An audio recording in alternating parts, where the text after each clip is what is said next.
as a veteran, obviously, like Remembrance Day here, the 11th of November, is pretty close to my heart. It was also always the same in the Netherlands, where we do the same thing on May 4th. Yeah. Obviously, the intention of it doesn't change; only the date will change. Yeah. We're in the Commonwealth, so the Commonwealth, as a group, had decided that it would be on November 11th. So yeah, there's throughout the Legion always puts on a parade and a Remembrance Day ceremony at the Civic Center here in Prince George, and they've been doing that for many years, and they will be doing that for many years to come. And I was first invited to join the parade in 2014, and it was an eye opener. Like I felt like there's so much acknowledgement for veterans here in Canada that I wasn't used to that. So yeah. Yeah, it has become a very special day, and I think it's very important for even the younger generations to be aware of what that means to remember 11th of November. And especially the 2 minutes of silence. That's for sure, why are we doing that, and why it is so important? Hello, I'm John Brink, and we are podcasting on the Brink from downtown Prince George, British Columbia, Canada. And for all those people watching us from around the world, and they say, we know where Canada is, and we know where British Columbia is, and there's a big city in British Columbia called Vancouver. Where is Prince George? Well, Prince George is about 500 miles north of Vancouver, and for our friends in Europe, about 800 kilometers, and it is a city, an amazing city, about 85,000 people, probably about 120,000 in the region. It's nature's paradise.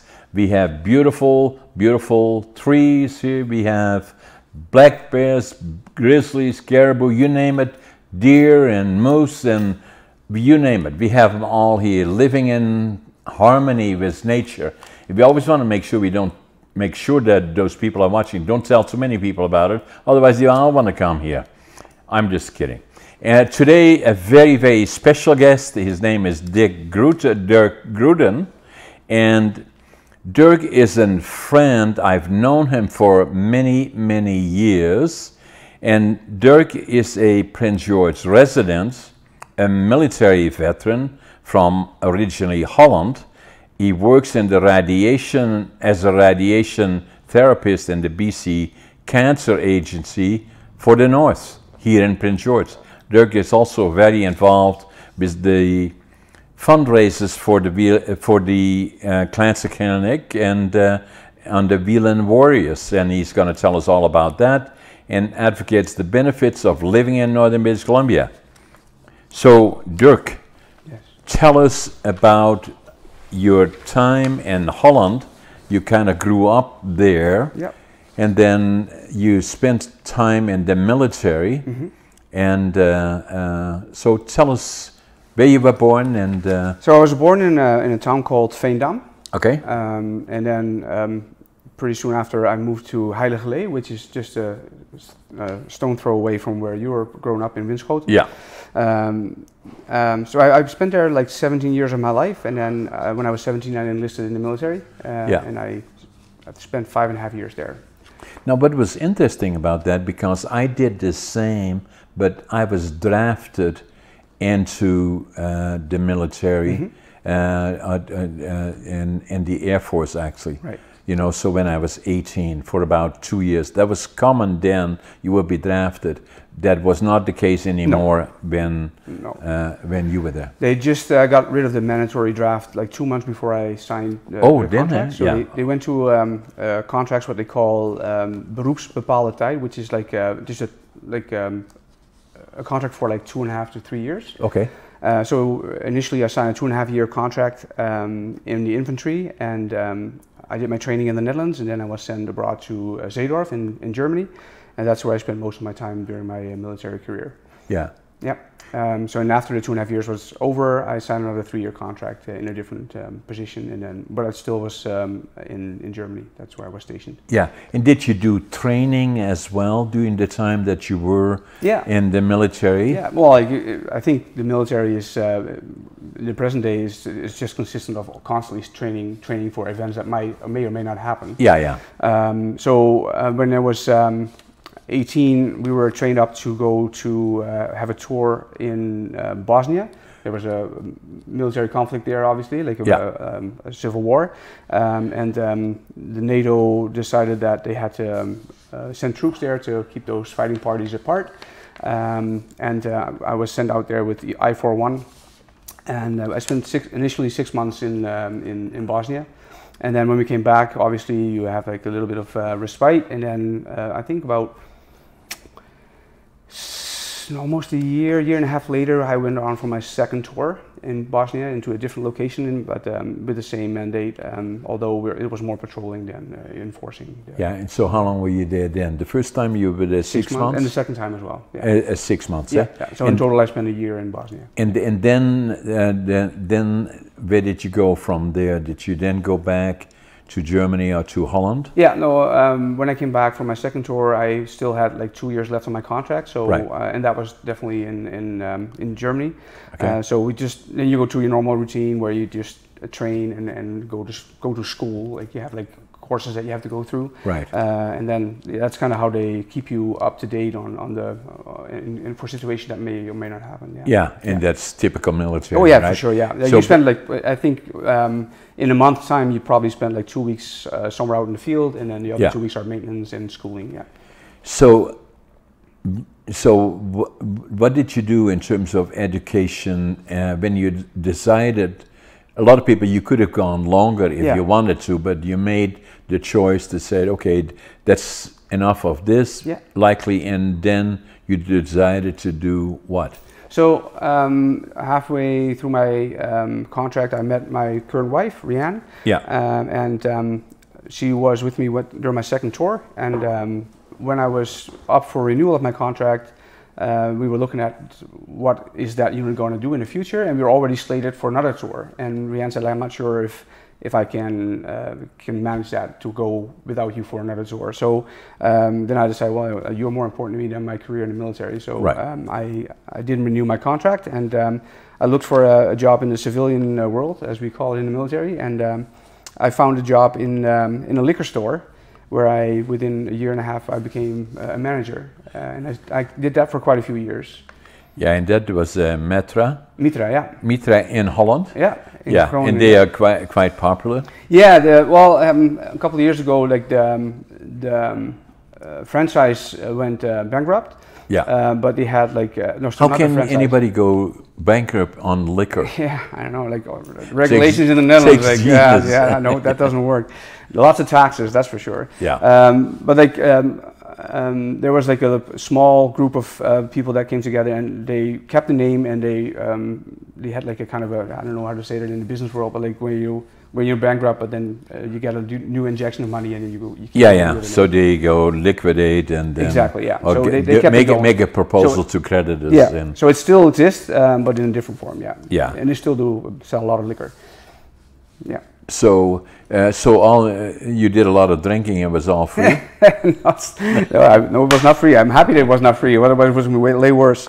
No, after in 2005, I think I was walking through the store one day, and I thought, I can't do this till I'm 65. Yeah. And at that point in time, we already had like plans to explore our horizon and see if we had an opportunity to go to Canada.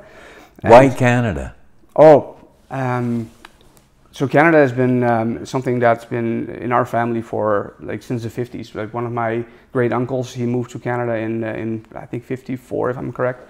And then that was always been a story in the family, so it always had our attention. So when we had a family reunion and people from Canada would come over, that was something special, right? So I would hang out with those people as much as I could. And in '96, I went for the first time. I went to Canada for a vacation. Now the other thing I was going to say, something about Holland that I've heard. I'm Dutch too, but for this I have to ask you about it. So somehow Holland extremely close to Canadians. Yes. And to Canada. Yeah. Very close relationship. Why is that? Because they were one of the main liberators from the Netherlands in the Second World War, and and I think it's still with the present generation, like that rings a name, right? Like Canadians, that it just rings to the sound of liberating our country, which we still celebrate every year. So. Even the little children know about it. Yeah, exactly. So I remember I was born in 1940 and in Sappemeer, not too far away from Veendam and Eiliglee, and you know, so we were liberated by the Canadian Army April the 12th, 1945. Right. And it made such an impression on me that I always knew from the time I was only 5 years, not quite 5 years old, I was going to go to the land of my heroes, Canada. Yeah. And then after the war ended, you know, that a lot of people were rethinking their future in Holland, because there was a fear of that the Russians would come in, and a lot of people that had worked in the underground, you know, they would find them and kill them first, obviously, you know, so a lot of people decided, including two of my mother's, a brother and a sister, and their families moved to first Canada, then the United States. Right. So it was a whole wave that left 100%, Holland. Yeah. Yeah. And like I said, my great uncle was one of them, and he made like a future for himself with his wife, who was also Dutch actually. Right. They both passed on a couple of years ago. But I actually visited his son, who lives in Abbotsford, on a recent trip to Vancouver. Right. And he's in his 70s too. And it was just nice to be able to meet up with some family that you have here. Because they're the only ones that are actually close to us right now, right? Yeah, they're the only ones. And a lot of his parents and a lot of the people that left Holland in the early 50s left with very little or nothing. Yeah, really. You know, and a couple of suitcases that you can carry along, and that's it. Yeah, and a lot of times, even you know, when they came to Canada, a lot of times had difficulty acquiring the language, because a lot of times what people do as a family, they continue to speak Dutch, and a lot of times don't have the opportunity to acquire initially the languages, but then usually they blend in, and then the kids become Canadians. Yeah, and I think in that time, back in the 50s, it was way harder, because now we have your social media and TV, which is all, like, even in the Netherlands, is all English. So, like, to say it in Dutch, English is going to be with the paplepel ingegoten. You know what I mean? Like, it just comes naturally to most of the Dutch people. Yeah. It's good to have that skill. That's for sure. So, you and your wife decided to go to Canada. Yeah. So when was that? So in '96 I was here for the first time. Yeah. And then I got my feet wet, and when I had to return home. Down the coast, though, yeah? No, I've actually, I went to a cousin in Ontario, in Beachburg. Okay. And then in the same trip I also went to the west coast, to Vancouver, where the cousin I just visited a week ago, he was living there with his wife, so I visited him as well. And so I've been in two provinces, but at the moment I had to go home, I was actually crying on the plane, because I felt so at home here. So that was '96, so that was when the first seed was planted in my mind. And then in '99, my wife and I came here for her first time, and she fell in love with the country as well. So it took us quite a few years to That's not always easy, though, to, you know, but I usually say here, you know, I grew up in a Dutch family. All our family was living within 20 or 30 kilometers around where we were. And then, but was, if one of them left to some place, they went to a city maybe 50, 60 kilometers away, they would say, oh my God, can you believe that he's so-and-so is leaving and we'll never see him again, and how could you possibly do that? And heard it all. And where we want to the other side of the world. Yeah, exactly. Same Not thing. always easy, because of, you know, even at the time when you did, and I left in 1965, there were no cell phones, there were no telephones, there was telegrams, right? So. And I would send a telegram to my parents and saying, I'm doing well, I didn't want to scare them, I'm piling lumber, and I'm making $2 an hour. You know, so I'm in paradise, you know, so. Yeah, exactly. Well, paradise it is at sometimes. Sometimes it's just hard, like that's the reality, right? Like that's the reality. It's just, people in the Netherlands sometimes say, "Oh, it looks like you're always on vacation," which is easy here because you take your trailer out and you go like a weekend away, and then for them you're on vacation. But we have to work here as well. We have to get our groceries in and pay our bills and everything else. Like it's just normal life. All of that, right? Yeah. So there you decide to come here. Yeah. So then what happened? So to get into Canada, it's not as easy as it looks. You have to get a visa, and we were applying for a skilled workers visa. So to get that, I actually had to go back to school, and I became a radiation therapist. Yeah, because you could not qualify unless there are jobs that you qualified for. Exactly. That was not quite with me that way. No. You know, because when I applied in June of 1965 to go to Canada, I couldn't speak the language. No. For one.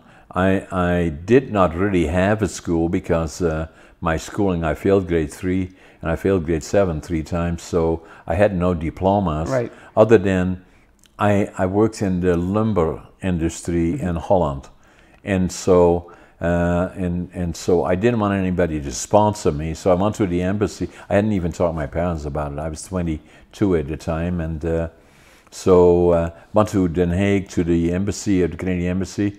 Applied, and then I wanted to go, and within 4 or 5 weeks, and so bang, bang, bang, I had my documents that I needed to emigrate, and that's what it happened. That's wonderful. 5 weeks. It took us 19 months. Can you believe that? Yeah. Yeah. Well, I can because I was involved, but like, it was a long time. Yeah. Like I said, I had to go back to school to get my diploma for a radiation therapist. So why radiation? Is that one of the one that they needed? Yeah. Or did you always want to do that? No. So when I was working in the liquor store one morning, like I said, I walked in the store and I was like, I can't do this my whole life. I want to do something different. So I oriented myself in our universities, and I pretty quickly I went to one of the economical courses.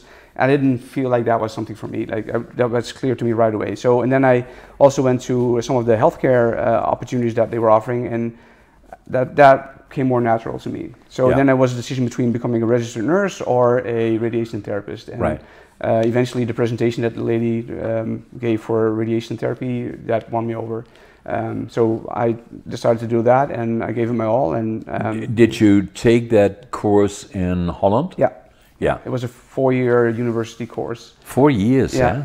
And so I quit my job, I went back to school with the support of my wife, and I graduated in 2010. Yeah. You went from 2006 to 2010. Yeah, exactly. And then, so you did that at Hanze. Yeah, Hanze Hogeschool, yeah. Where was that? So that's in Groningen. In right Groningen? In the center I of didn't Groningen. realize that. Yeah. And then you went to the NAVO one, the Rensel at Winschoten. Yeah. Well, that's for probably way another before 4 that, years. Well, that was way before that, though. That was the MAVO. That's the after. That's the high school. That's the high school. That's the Sorry, high school, yeah. I had the wrong one up. You know, so the So that I have to mention that because it's Winschoten. That's where I live. You know, so it's on the map, people. It's on the map. Yeah. You know, so so then you did that. So now you applied, and then even then it took a long time. Yeah, even with having all the paperwork in place, it still takes a long time to go through all the wheels of the government. So I think finally in November 2012, if I'm correct, we got the green light that we got our visas, and I got a job here at the BC Cancer Center, which opened in November 2012. So I started working there in March. So did you apply? So okay, so I just want to understand how that worked now. So you went to the embassy, you got to apply. Did you find a job here in Prince George that you applied for already before you got your? Yeah, so in 2010 we made a trip to celebrate that I was graduating, and we made a trip to Victoria, and there's a BC Cancer Center over there as well. Right, that's the provincial one? Yeah, well, that's the regional one. Yeah, there's a regional one. They're all connected. Yeah, exactly. So the first thing one of the ladies asked me when I came there is like, are you looking for a job? I said, well, if you're offering, I'm more than happy to take one. She said, well, we're actually not offering anything here in Victoria, but they're building a new center in Prince George. Yeah. So if you want to have a shot at getting a job in 2012, that's when it opened, but it was in 2010 that I went there. Yeah. So she gave me an email address, and I emailed a lady up here in Prince George, and we've been in contact for 2 years.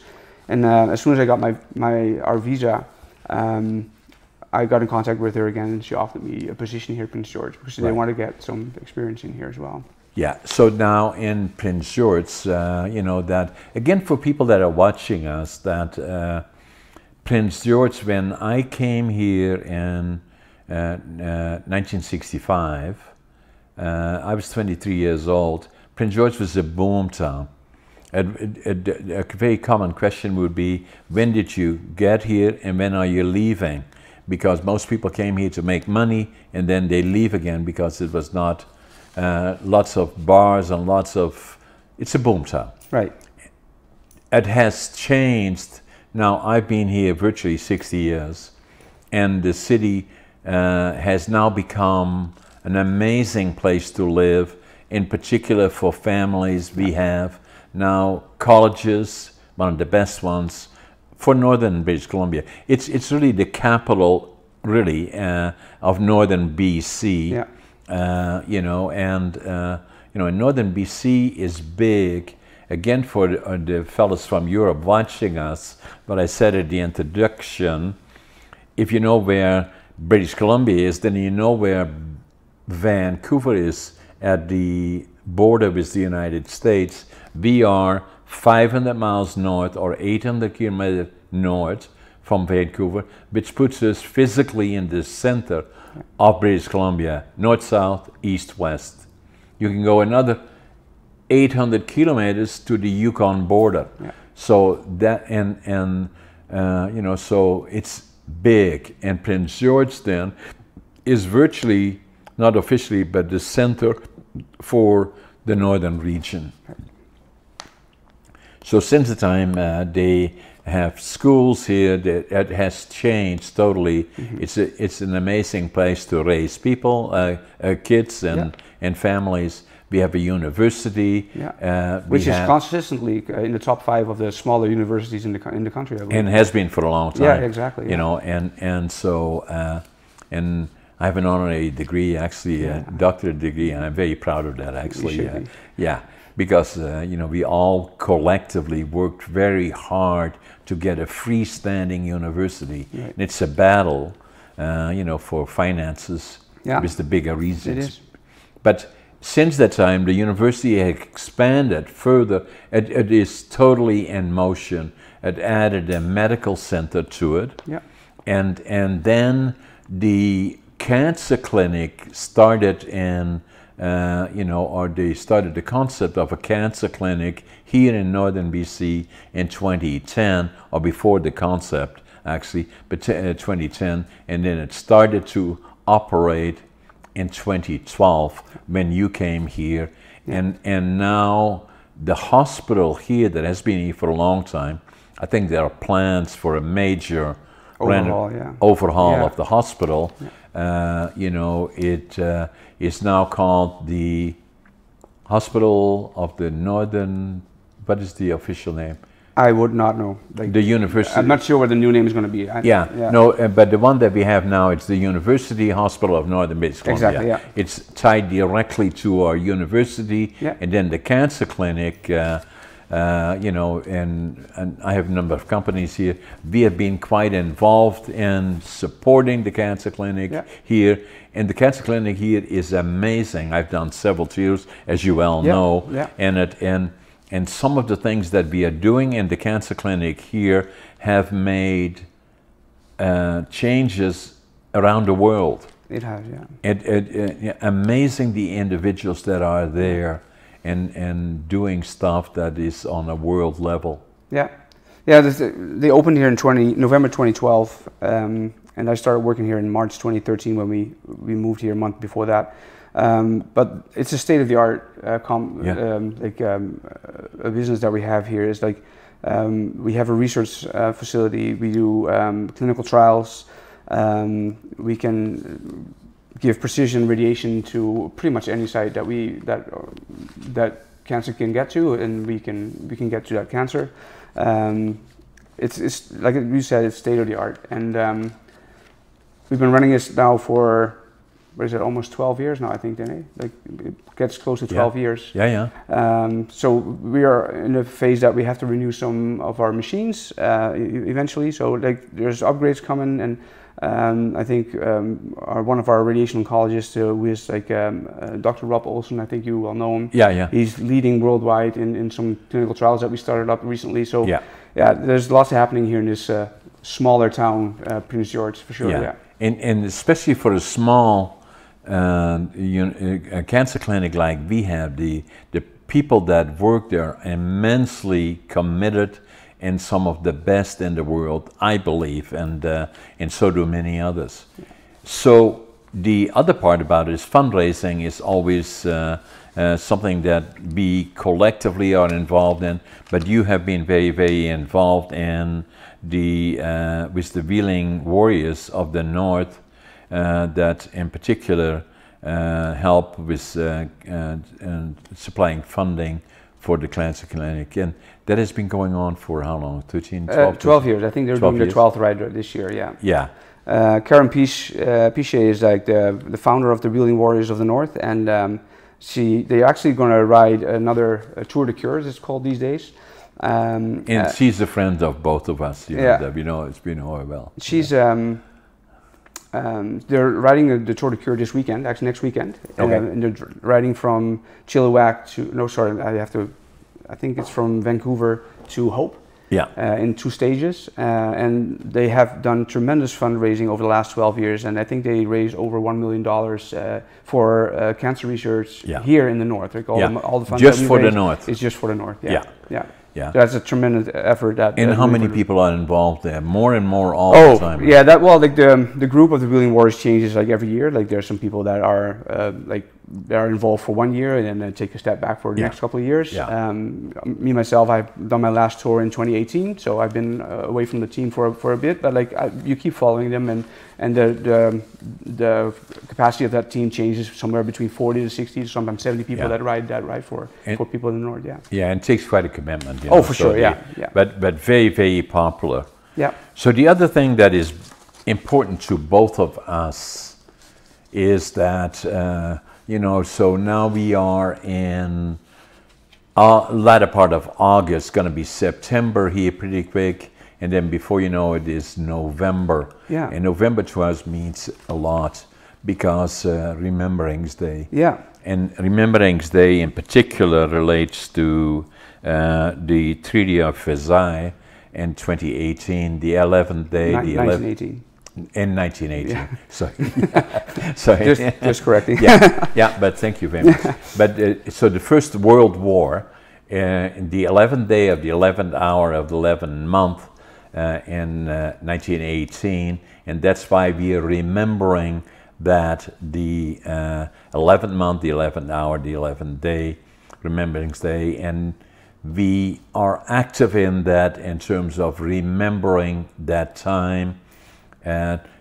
So is Derk, and then so for me, what I've been doing for the last 10, 12 years, I usually try to speak at least at 3 or 4 different schools throughout BC, down the coast and up north, because I was there, I was born during the war years. I still remember the liberation and all the other things, and for me it's important to share with young people in particular what it means and how we should be appreciating every day that we have, and war is bad and changes everything for a lot of people, and for us it is important. I know it is for you, and it is for me to keep the memory alive. So maybe you want to talk about that a bit as well. Well, like as a veteran, obviously, like Remembrance Day here, the 11th of November is pretty close to my heart. It was also always the same in the Netherlands, where we do the same thing on May 4th. Yeah. Obviously, the intention of it doesn't change; only the date will change. Yeah. We're in the Commonwealth, so the Commonwealth, as a group, had decided that it would be on November 11th.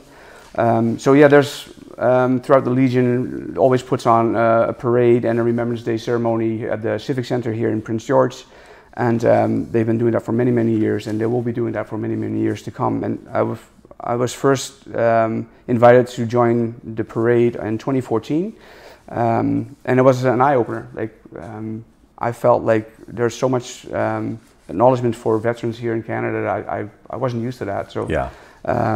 It has become a very special day, and I think it's very important for even the younger generations to be aware of what that means to remember 11th of November. And especially the 2 minutes of silence. That's why for sure, why are we doing that, and why it is so important?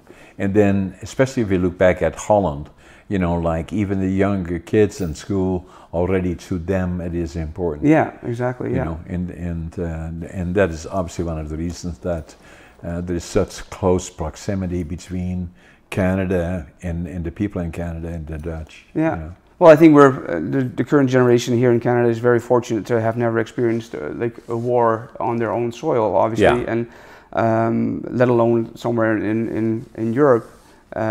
But like, there's constant conflicts going on in the world, and I think in this time and age, it's getting even closer because of all the media that we have that's pinpointing everything that's happening. So we see it. Yeah, they see day, it, right? and so I think it's very important for definitely this generation, that's the younger generation, to have a moment where they acknowledge that what they have here is because of people sacrificed a lot for them to be free, right? Yeah. And then the other part about it is, Derk, you know, from my perspective, I'm sure you feel the same. You know, I've been here now nearly 60 years, and from the time I was 23, I'm 83, nearly 84 now, 84 years young. So that's how I feel. Yeah. But Canada is very, very special and very, very unique. So, as you look forward, you know, looking at Canada in particular, the beauty of BC is what we see totally opposite from Holland in a lot of. I still like Holland.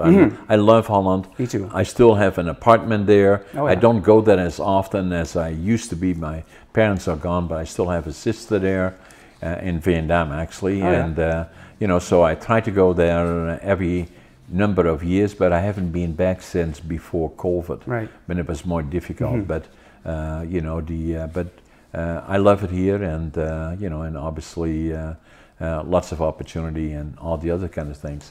Now, I thought the other thing would be important for me is that we will want to make sure that our podcast are global, and we have a lot of people watching in Holland, watching our podcast, and so what I thought, what we do, you and me, we switch over for the benefit of our friends, not only in Holland, but in particular in Groningen, because I grew up speaking dialect, and I want to speak about that a little bit. Is in Holland.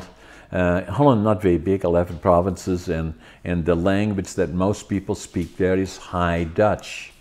And then there are a couple of provinces in particular, Friesland being one. I can understand them when they speak that dialect. And then the other one next to it in Northern Holland is Groningen, or Groningen, we say Groningen.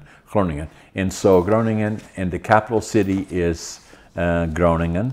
And so that's where both Derk and myself grew up, and I grew up speaking dialect, and I love dialect, and so when I want to I tell people a lot of times that when I went into the Air Force for 2 years, I had to learn to speak High Dutch.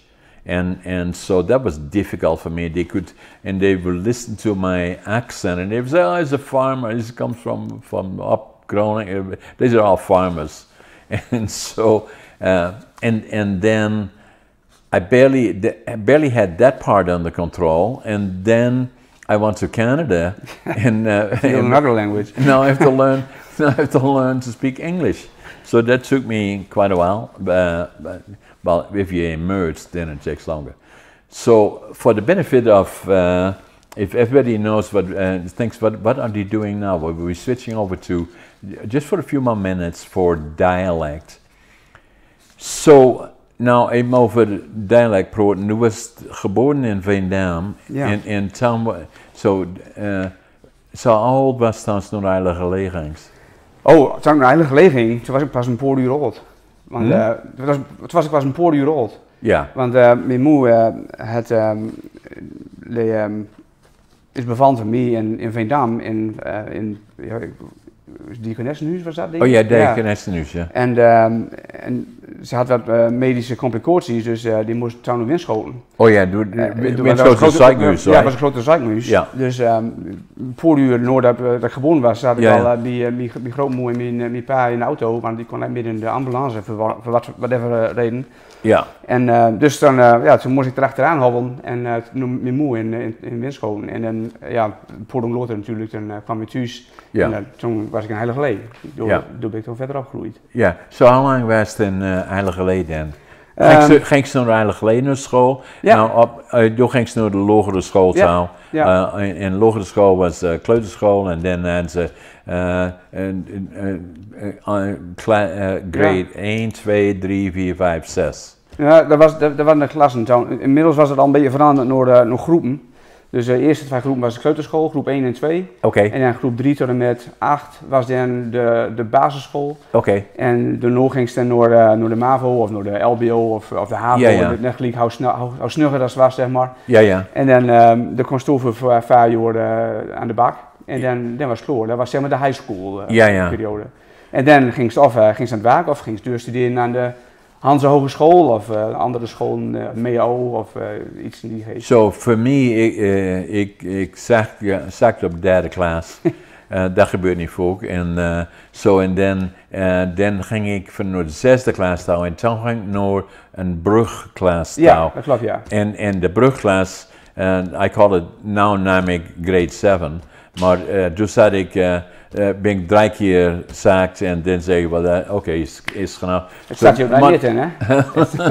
Zo, wat nou van me nou wel nog gek nu sturen of zoiets, of dam school doen en dan zeg ik, nee, dan gaan we naar dan. Mogen man arbeider, zo die stuurt me naar een meubelfabriek, Bos, touw en Winschoten en toen werkte ik voor een couple of years. That number of years en tot ik in Duits ging. Ja. You know, werkte die pa er ook mee? Mijn pa werkte voor William Pont. Oh, oké. En die hadden een oldhandel in Winschoten. Wie aan? So, ja. Dat was toch wel met hol bezig, zeg maar. Ja, en ja, so that's how it kwam dat ik wel mijn eigen zo gelijk behouden als ik hier kwam. Ja. En zo dat ik. So dit is de soort van you know, even now, elke keer als ik naar Holland zou gaan en gaat een van mijn dochters met, dan praten we Engels. Ja. Just nu, maar dan dezelfde stoot voor de grondigers met de meesten die binnen. Ja. En die zei, hoe doet dat wel? Hoe gaat het nou van de ene naar de andere zo? Maar ik vind het stil mooi. Nou, in die geval, die vrouw is geboren in Zidderbuurt, maar ze probeerde geen grondigers. Nee, maar zo is het grappig. Mijn schoonpa die proeft grunners. Ja. En mijn schoonmoe die proeft Nederlands. Ja. En ze kent het wel verstaan, maar goed, in huis werd er gewoon Nederlands probeerd. Ja. En dus Rianna die kent het ook wel verstaan, maar ik zal net proberen om het te laten proeven. En ze vindt het vast niet leuk dat ik dat zeg op de podcast, maar dat is helaas hoe het is. Maar nee, als ik met mijn schoonpa ben, dan proef ik met hem Nederlands. Maar als ik dan in de zolder kom met mijn schoonmoe zit, dan proef ik, met mijn schoonpa proef ik grunners. Ja. En met mijn schoonmoe proef ik in het Nederlands. En dan met mijn pa moe proef ik gewoon grunners in het praten. So it was not ongewoon voor ons sitting around onze tafel om te eten, dat we proeven Hoog-Hollands, mijn broer en zijn vrouw. Dan ik proef grunners, mijn vader proef grunners. En dan mijn andere zuster proot Hoog-Hollands. Ja. En zo die begon zomaar duur en, you know. Dat switcht zo, dat maakt allemaal geen probleem. Dat ruimt ons aan niet van hem.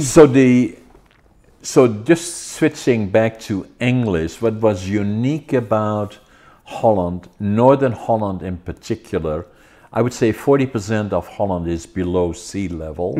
Yeah. In the part that we grew up in, where you were born in Groningen, was below sea level primarily. Yeah. And then what they had also is that then when the water was drained to bring it down to the sea level or to the bottom of the sea, then they had on top of that peat moss, turf, Yeah, right? turf, yeah. And so that could be as high as 10 feet, 12 feet high, and that became fuel. Yeah. They would shovel that out and put it into brick forms, and that was used for heating. For heating. Yeah, yeah. And so and then once it was gone, then below that was rich land, clay, and a lot of the farmers or people bought big blocks of it, and they became big farmers. So when I grew up, is that my grandparents were farm laborers. Right. And so there were levels of, even when I went to school, that if we go dancing, and I danced with a girl that was a daughter of one of the big farmers, then it didn't take very long until she would ask me, how much land do you guys have? And I would say 4 flower pots. Then there would be no more dancing. No more dancing No. after that. So, and that's not so now, but there was a distinct difference from how you were born and your name. Yeah. And then, so most of that is gone now. The other thing interesting about it is that where Derk spent a lot of his time in Eilige Winschoten, when I grew up there and when I left in 1965, they discovered natural gas, the biggest volume in one area of natural gas in the world. Yeah. Yeah, and so they started then gradually pumping it out. Yeah. But initially they were looking for soda or something, but not for natural gas. And so that became a big driver of the economy in Holland. But everything that's underground, it belongs to the government, Right. the federal government, Right. not individuals. So the individuals didn't do well by it, other than in a general sense. And so now they have gone to the point, what has happened is earthquakes are creating damage to brick houses, and they stopped pumping. They ceased all activities to do that, Yeah. Yeah. But still, that part of Holland is still relatively poor. And if I look at cities like I was born in Sappemeer, and then I spent time in Oude Pekela. Yeah. And Oude Pekela is still looked at as a city that is very depressed, high unemployment. Yeah. There used to be straw factories or pulp factories using straw. Yeah. All of those have disappeared. There were 8 of them. There used to be a canal that runs straight to the city, Oude Pekela, and then there are canals different directions along. They were all dug by hand. Right. After they, I did not know that, but that's good. And so when I grew up there, and after the war we went down in 1946, when we left Sappemeer, we went to Oude Pekela, and the canal there was that much foam and waste. The waste from the houses, everything went in the canal. The waste from the pulp factories, it smelled horrible. Yeah. And the paint would fall off. Virtually every year to repaint the houses. Yeah. And you had signs there that you could not put matches in the canal. And if then, my birthday is November the 1st, the canal would freeze over, and then we would put holes in the canal and light it up. Really? Yeah. Now the canal has been cleaned. It's much cleaner now. Yeah. And but what is still close to me. I'm proud of being born in Holland. I'm proud of spending my youth in Groningen. I mean, not the city Groningen, but more In the the province. smaller villages, Sappemeer, Oude Piekela, Winschoten. And my mother is from Siddeburen, Oh, yeah. same as you.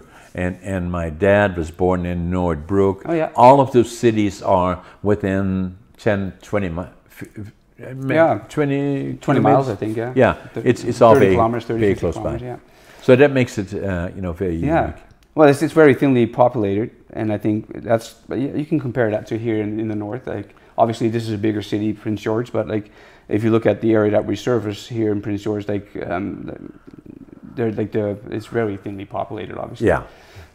So like, that's kind of what I like here about Prince George, is that it feels like a little town, even though it has like a city community. Yeah. It's great, and what you mentioned before, it's really great for raising families, and it's very affordable, and we have everything here that you need, obviously, And there's to probably excel. 80,000 people here, but it feels like you know a lot of people here because the town is very close together. Yeah. Good examples of that. We had some forest fires here, particular in 2018-19, that did a lot of damage in the region around, and everybody got together. Prince George took a leadership role and made sure that everybody had a place to live, all the outlying cities, and so we work very, very closely together. Yeah. You know, for the people from Holland that are watching us doing this podcast, what is unique about it is that knowing somebody like Derk, that was born so closely from where I was brought up and grew up. You're the only one, really, in all the years that I've been here. I at one point I wanted to visit one of our animals down, little doggies down to a vegetarian, and so there were a man and a wife sitting there speaking dialect. I couldn't believe it. And I had to say something, but otherwise I don't hear many people speaking dialect. No. So the purpose for me was, what I enjoyed about it is between you and me speaking dialect, we will boost it in Holland, and for all the mensen van de rest van Holland is very, very special. Yeah. And but the dialects are unique, and it puts Holland together as a country. Yeah, 100%. So the other part that I wanted to do is that Derk brought with him his daughter Megan, and Megan is in judo.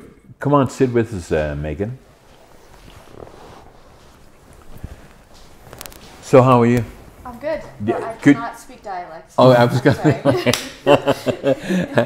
Can you understand what we were kind of talking about in a way? Mostly.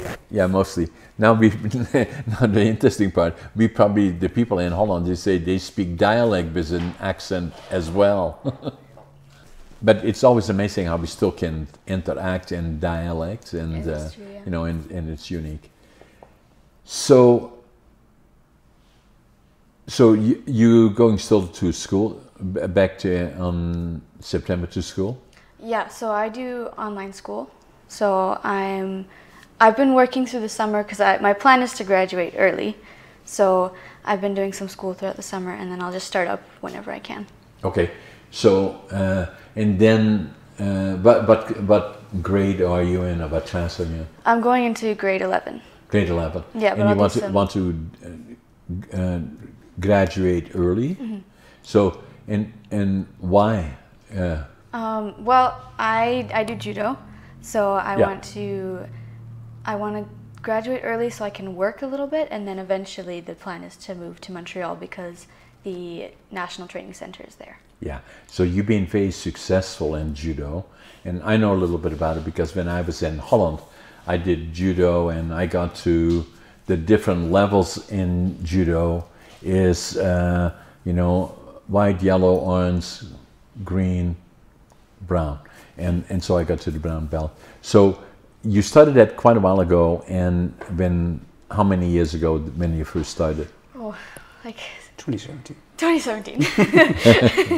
2017? Yeah. So that is about 6 years ago, 7 years ago. Yes. So And so that's the right age to start. So you are not only a black belt, but are you? I'm a brown belt, but I was going to test this summer, but then there's some complications, so I'm going to do it at the end of the year.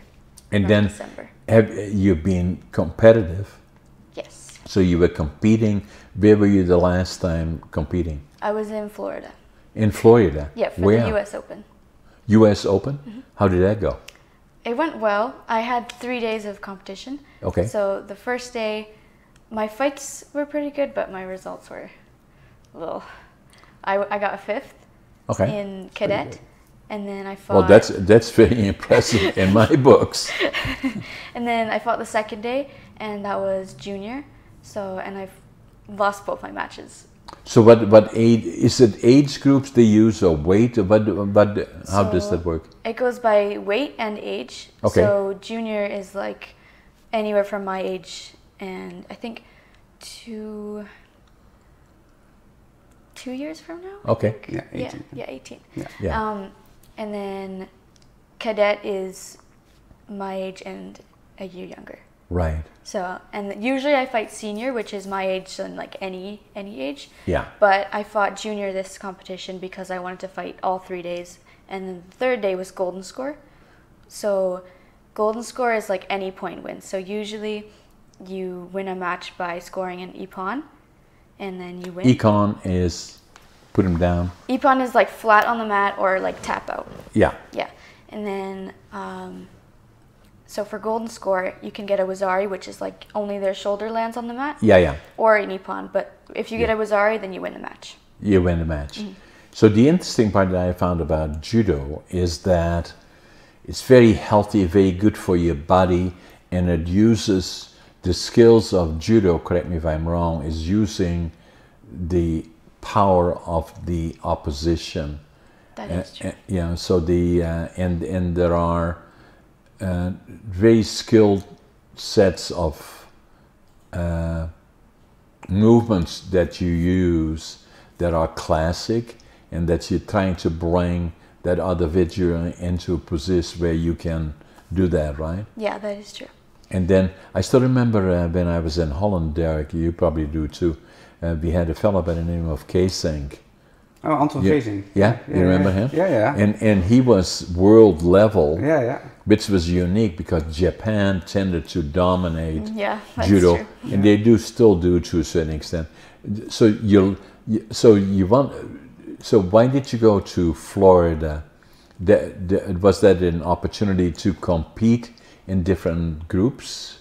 Yeah, so last year I went and I don't think I won any matches. You won one, I think. Yeah, I think I won one match. And Also in Florida. Yeah, and I only fought 2 days. Yeah. And this year I wanted to try fighting for more days and then better results. So on the third day I won gold, but for the other two it was like kind of the same as last year. Oh, no, it's amazing in my books.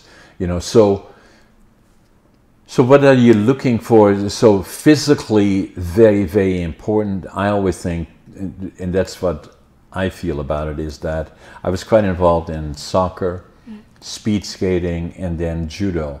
And I believe it is good for mentally learning, interaction, socializing with other individuals. Definitely. And it gave me a goal to feel good about it, but also I was a good soccer player and a good on skating and competitive.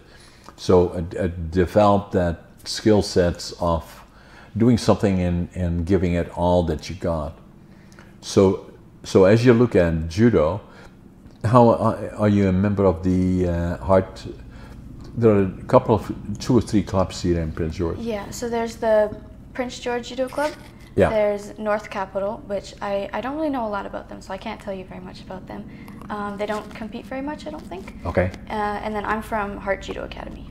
Which one? Heart Judo Academy. Yeah, Heart Judo, and you've been there for quite a while, right? Yeah. So, and so, how often do you go for training?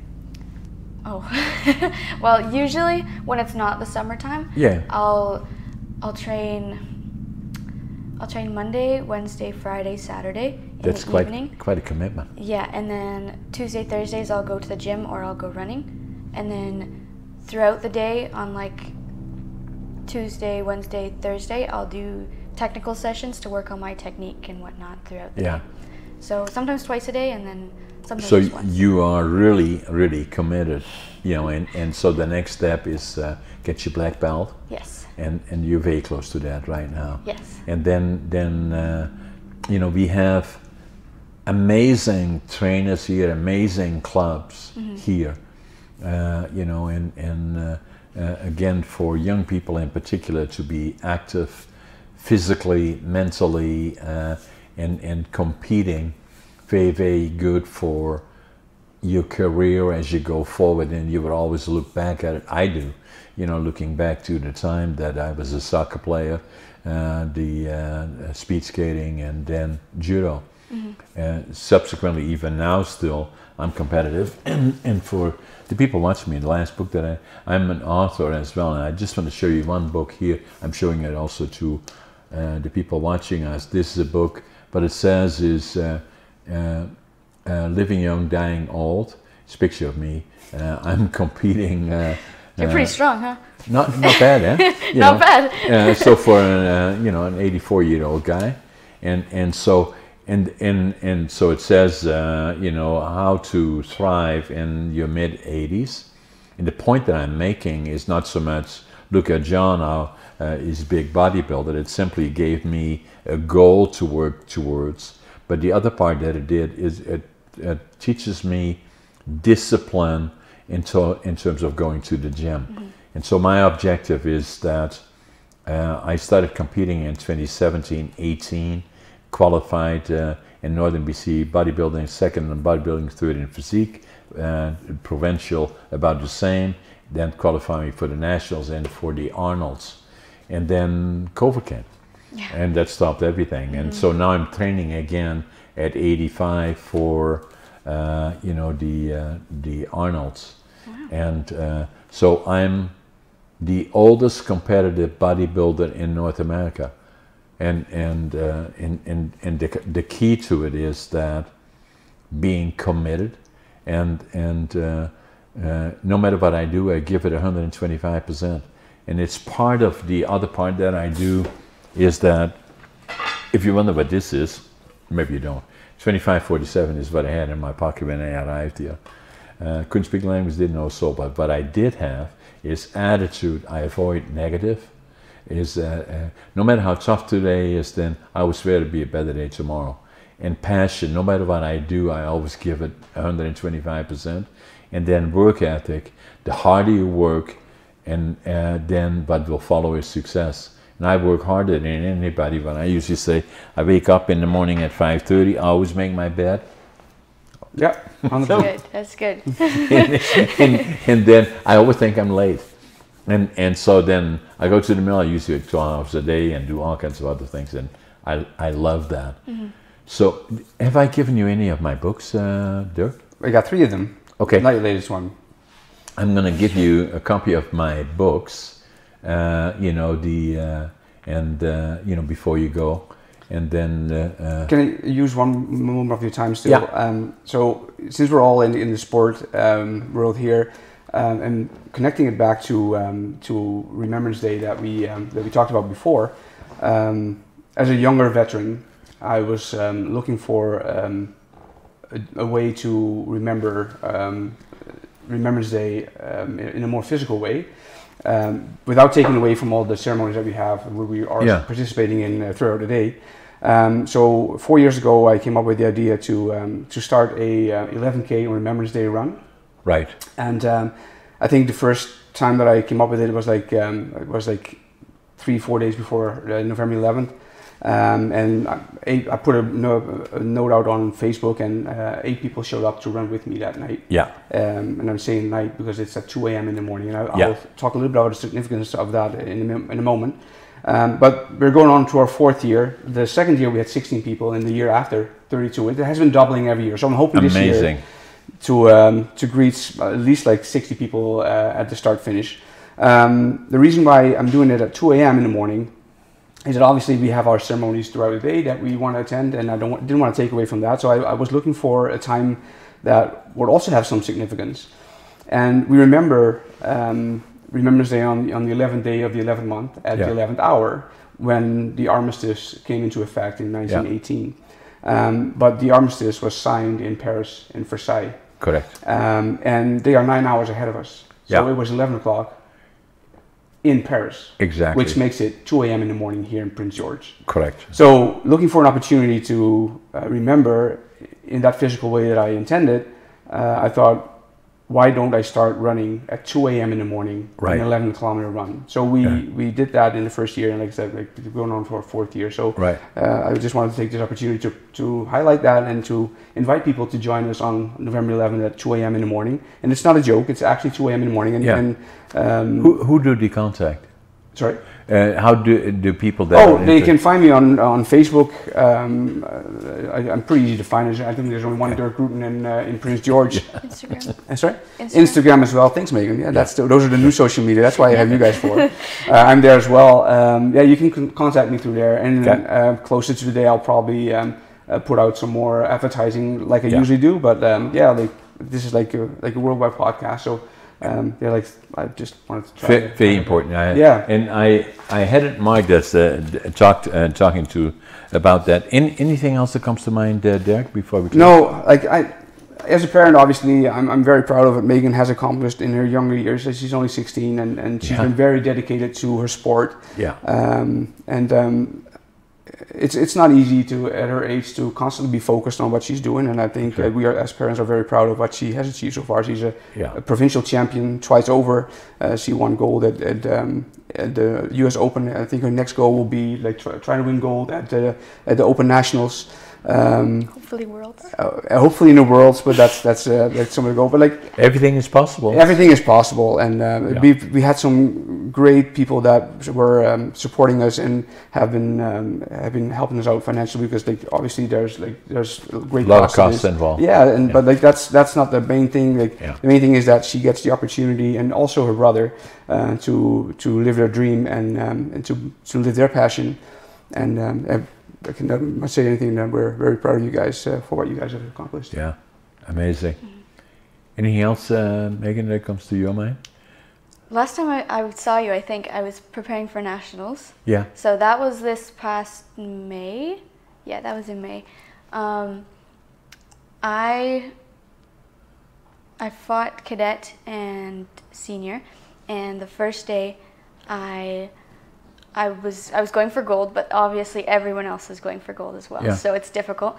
But I made it into the semifinals, but then I lost the semifinals. Amazing. Yeah.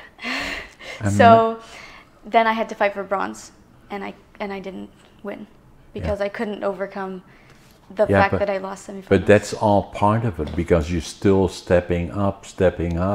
So if you look back, that's with all the things that you do in life. Stay the course, never give up, and then the results will come to you.